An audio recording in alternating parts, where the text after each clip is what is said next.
बिस्मिल्लाहिर्रहमानिर्रहीम। आज हम वर्क पावर एंड एनर्जी पढ़ रहे हैं। ये हमारा वर्क पावर एनर्जी चैप्टर का पहला लेक्चर है, जिसके अंदर आज देखेंगे वर्क क्या होता है और वर्क का यूनिट क्या है और वर्क कहते हैं किसे हैं।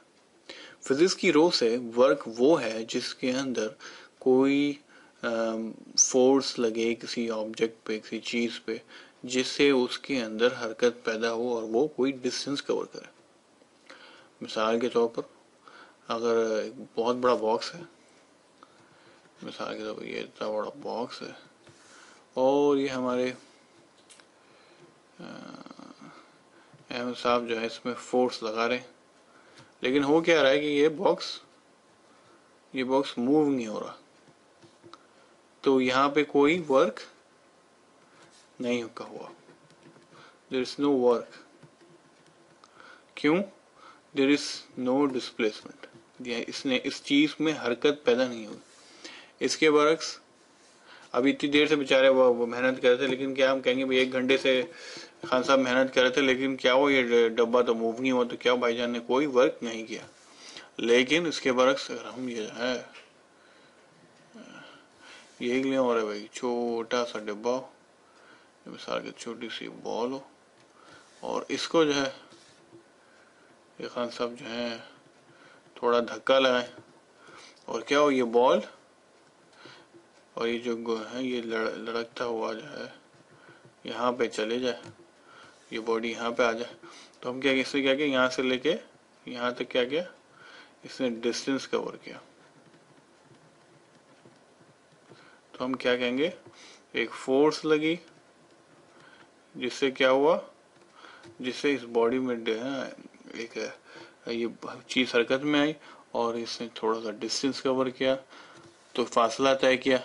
तो अब क्या हुआ, हम कहेंगे कि भाई ये बॉडी जो है इसके अंदर क्या वर्क हुआ है। यानी अभी ये हमारे जो हजरत हैं, ये हमारे साहब जो हैं, इन्होंने क्या किया, इन्होंने वर्क किया है।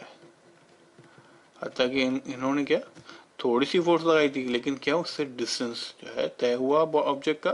तो क्या हमसे कहेंगे कि वो जब कोई फोर्स किसी ऑब्जेक्ट पे लगे और उसके अंदर वो कुछ डिस्टेंस कवर करे तो हम इसे वर्क कहेंगे। तो वर्क की डेफिनेशन ये, it is a product of force and distance covered in the direction of force is called work. और वर्क क्या है, वो स्केलर क्वांटिटी है और इसका जो यूनिट है वो क्या है, वो जूल है।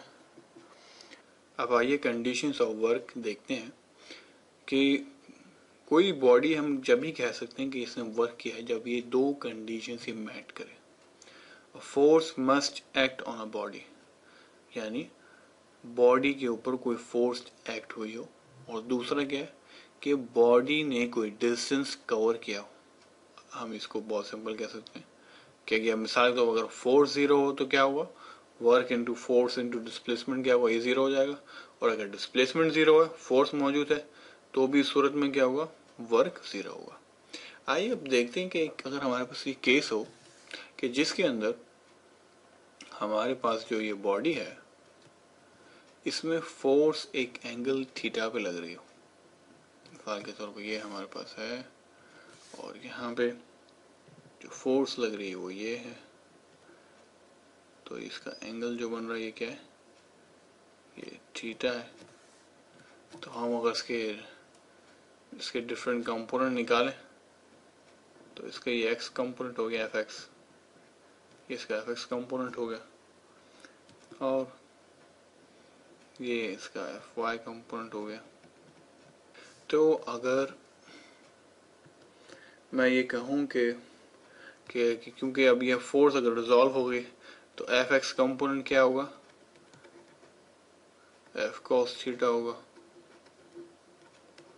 और एफ वाई क्या होगा, एफ साइन थीटा होगा। हम यहाँ पे फोर्स का हॉरिजॉन्टल कंपोनेंट देखेंगे क्योंकि यही वो कंपोनेंट है, हॉरिजॉन्टल कंपोनेंट, जिससे वर्क जो है बॉडी में हो रहा है। जो है थीटा जो है वो क्या है, अगर 0 है तो एफ एक्स क्या होगा, कॉस 0 क्या होता है, 1 होता है। तो इस सूरत में क्या होगा, एफ cos 0 इंटू एस। तो हमारे पास ये वर्क क्या बन जाएगा, cos 0 क्या होता है 1 होता है, तो ये f इंटू एस हो जाएगा। अगर अब इसी तरीके से मैं जो है अगर वर्टिकल कंपोनेंट जो एफ वाई अगर मैं इसको लिखूं तो वर्टिकल कंपोनेंट एफ वाई के मुताबिक क्या होगा, उसमें क्या होगा जो एंगल बन रहा है वो क्या है, वो 90 डिग्री है। तो वर्क इज इक्वल टू क्या हो जाएगा, F cos 90 degree into S which implies work है ये 0 हो गया। तो क्या है कॉस 90 0 होता है, 0 into S which implies work है ये 0 हो गया।